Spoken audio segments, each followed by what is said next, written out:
Dito din na marking po, forma po siya naka-square din.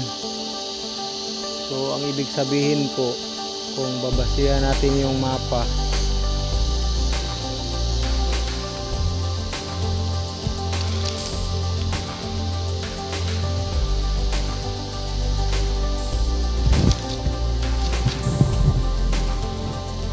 base po tayo sa mapa dito. Ayun, nakuha ko na po. May tinanil po. May tinanil po at saka sinira. Kasi po mayroon pong at saka ito. Yan, copy ko na po. Nakuha ko na. Ibig po sabihin po, ito yung naka-arrow. So ibig sabihin po, yung pinupoint niya po yung giveaway yung mapa doon sa malayo yung malaking mapa po dito sa lupa. Yun po ang pinupoint niya, yung sinabi kong may bilog, may heart, saka yung giveaways. Ito po yung naka-arrow, dito po yung mapa, mga banda. Ito. Tapos po ito yung naka-square. Kasi po yung isang bato dyan na sinabi ko dyan nakatingin, at saka yung isang bato dyan na nakatawa po na dyan po papunta sa ilalim. Kasi po ba't sa ilalim po hindi pinupoint niya yung bato? Kasi dalawa pong direction o giveaways po ang nilagay. So ibig sabihin po giveaway marker po, pero ang ibig sabihin is tunnel po. Bakit po hinukay po pa ilalim? Bakit po hinukay pa ilalim itong marking? Kasi po doon sila sa likuran naghukay po. So ginawa po itong sinira po ito, ginawa po nilang tunnel ito. At saka ito rin naman po, tingnan nyo po yung bato po dyan na yung mata niya nakapurma pong square.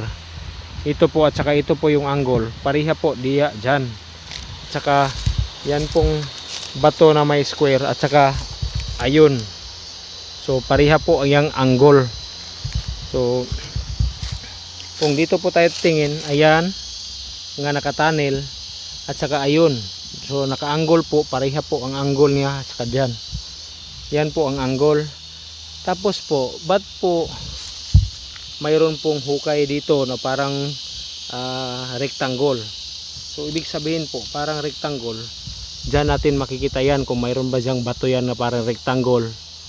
Kung mayroon dyan nakapurmang bato dyan na malapit sa unahan, di ko lang sure. Kung mayroon dyan may nakapurma po naka rectangle pong ukit sa bato, ibig sabihin po andyan sa ilalim yung under o may deposit po. Hindi, iwan ko lang, baka po pinasukan ng equipment po dyan noong unang panahon, di ko lang na sure. Ito po yung marking. So ibig sabihin po ito po at saka dito na pagitnaan po, yan, naka-triangle dyan, saka dito at saka dyan naka-triangle. Dalawa pong posisyon po ang nilagay. So bakit po nakapurma pong tunnel din dyan? Ito nakapurma. Tignan nyo po yung dyan po naka-open po, dyan po naka-banda po ang open at saka dito. Kasi po ang posisyon po niya ng lupa, tignan nyo po. Yan, tignan nyo po, naka-purma po malalim ang lupa dyan, nakahagdan. Bakit po nakahagdan? Nakatatlong hagdan po. Bakit? Kasi po tatlong hagdan po ang nakaguhit dito. Dito isa, dalawa, so ikatlo po, pero hindi na masyadong klaro. Isa, dalawa at saka tatlo. So mayroon pa palang nagtago dito na hapon. So posibilidad po yang na naka medyo pangpang po na hindi lang masyadong malalim, mayroon po palang nilagay dyan. So ito yung mag-base po tayo, dito po tayo mag-base sa ito yung bato ng square. Tingnan nyo po yung maliit niya, square po, naka-square po. Tapos yan po sa ibabaw, yan po sa ibabaw yung square. So ibig po sabihin yung deposit po dyan po na side. So sa susunod na araw po siguro sasabihan ko yung kasama ko, susubukan naming maghukay dyan kung anong matunto namin dyan. Susubukan naming maghukay, pero empty po ang sa loob, empty po, wala po siyang nakalagay sa ilalim kahit anong marking po, empty. So pipilian namin kung saan ito yung totoo. At saka dito din na banda mayroon pong isa pong nakalagay sa ilalim, parang biak na bato, maliit. So tignan natin to. Ito yung nakuha natin sa ilalim. Tignan natin kung ano ba ito. Ayun. Ayun.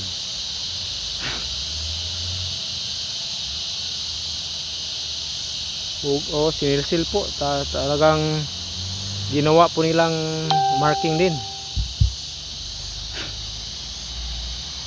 Okay. So tignan niyo po yung forma niya. Para pong naka diamond. Tapos sinilsil po na maliit oh. Maliit na po. Maliit pa sa daliri ko po. Pero ba't po may silsil pa din? So ibig sabihin, so doon pinasok sa loob.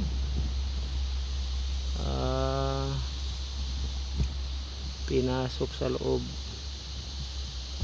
Ano pong hugis ito? Hugis po siya na heart. Hugis puso din po. So mayroon ding mukha. Ayun. Yan. So ibig sabihin, makikita natin dito kung ano pong parte o marking dito. Kasi dalawang bato lang po yung nilagay. Bato na brown po.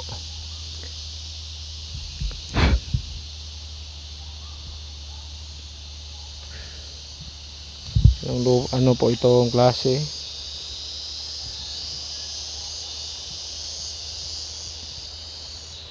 Ito po yung kasama nung isa na nakuha natin.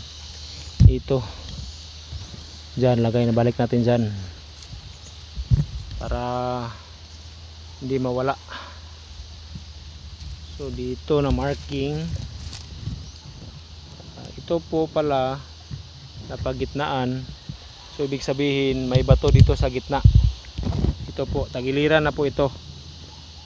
Ito na marking. Tapos po square po, tagiliran. Yung perfectong square po yung hanapin natin o makikita. Ibig sabihin yung perfecto, yan po yung nakadeposito. Ito po nakatagilid na, at saka ito yung naka-square din. Ibig sabihin ito naka-square din. Dito nakatunnel. Ito po yung sinasabi ko nakatunnel, kasi po tingnan niyo po yung area sa lupa. Tingnan natin po sa baba. Yan lang po yung bato po na mukha po. Ay, ang kanya pong mata ginawa pong square na hindi perfect. So sundan natin dito, nakababa.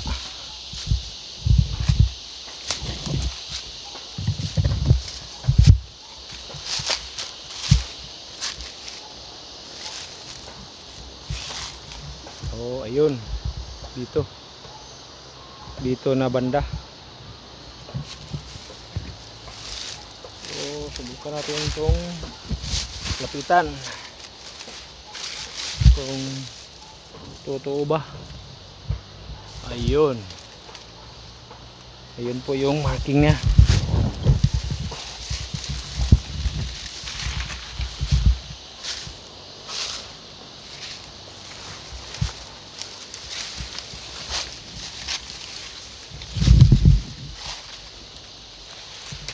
Ayun. So andun po yung bato dyan sa ibabaw.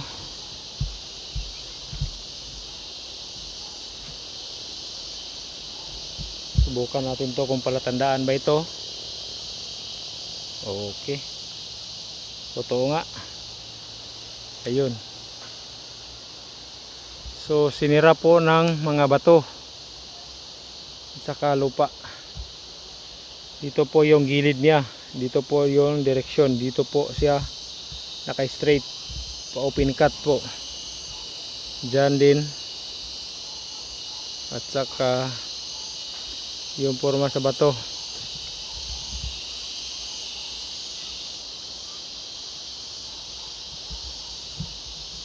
So hindi po ako interesado kasi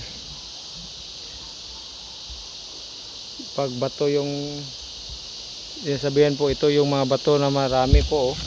So dito lang po yung walang bato na kasi yung marking, kung dyan tayo magbase po, dyan po yung open nya, ibig sabihin ito po na banda, hindi po dyan na puro bato, dito po straight hanggang doon sa unahan.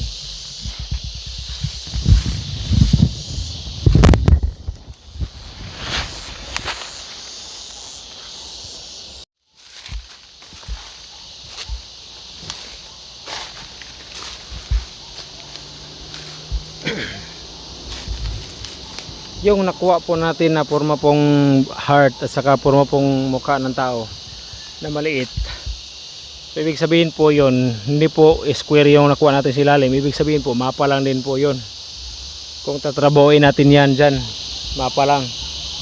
So ibig sabihin po, yung kung pagtatrabaho natin, sigurado na ako siguro dito, kasi ito yung naka-square na bato.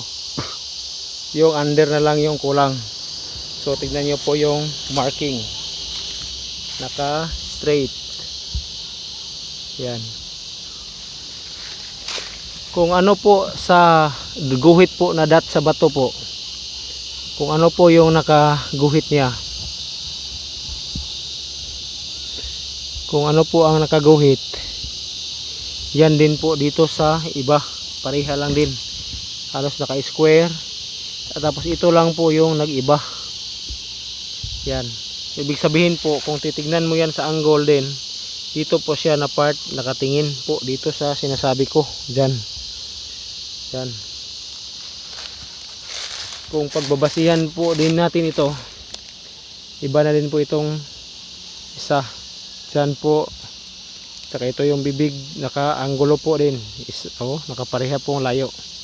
So ibig sabihin doon po na square, at saka dito, so makikita po natin ito, yung forma po niya is mga bato-bato dito.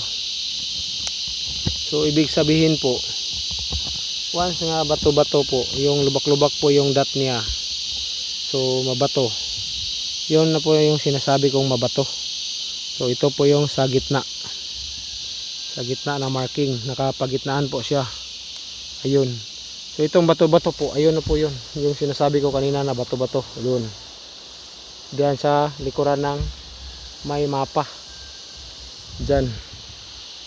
So titignan po natin yung isa doon na nakaporma pong rectangle po, kung mayroon ba dito sa angle dyan po, dito lang banda, kung mayroon ba dito bato nakaporma pong rectangle. Kung mayroon po tayo makita, so tugma na po yung reading natin. Ito may bato,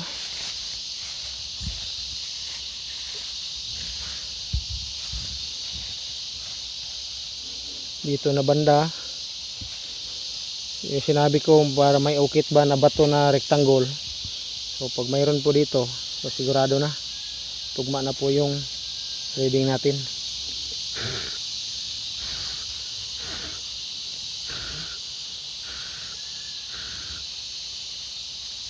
Masyado pong marami pong damo.